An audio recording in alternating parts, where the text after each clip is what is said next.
সেই খালিশপুরে শাহী চটপটি খাইতে আসলাম আমরা মান্না ভাইয়ের সঙ্গে। সে আমাদের নিয়ে আসলো, সে অনেক কষ্ট করে আসছে আমাদের সাথে, তাকে আমরা ভালো কিছু খাওয়ানোর জন্য চেষ্টা করবো। অবশ্যই এটা আমি অনেক শুনছি যে হ্যাঁ, এই চটপটিটা অনেক ভালো, তাই আমরা আগ্রহের সাথে চলে আসলাম। আমার আসার ইচ্ছা ছিল না, এই ইমরান সে নিয়ে আসছে।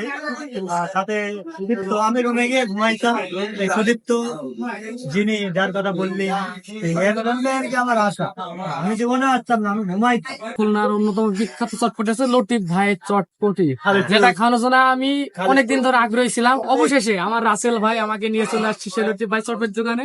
ভাই চটপটি খেতে আমরা কিন্তু অলরেডি অর্ডার দিয়ে রেখেছি, যে কোনো সময় চটপটি দিয়ে আপনাদের এই বিলের প্রদত্ত দায়িত্ব নিয়েছে আমাদের মান্না ভাই। অতএব চটপটিটা দেখে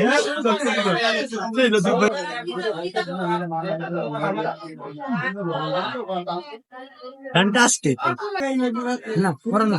খুবই সুস্বাদ। আসলে এই যে ঐতিহ্যবাহী চটপটিটা খাইলে বোঝা যায় এটা হচ্ছে আসলে খুলনার ঐতিহ্যবাহী চটপটি। চটপটি আসলে ভালো, অন্য অন্য জায়গাতে সাথে ডিফারেন্স আছে অনেকটা, প্লাস পরিমাণে অনেক টাকা অনুপাতে আপনারা এসে দেখতে পারেন। বাট অন্য জায়গা থেকে যথেষ্ট ভালো, মানসম্মত, সার্ভের ব্যবস্থাটাও বেশ ভালো।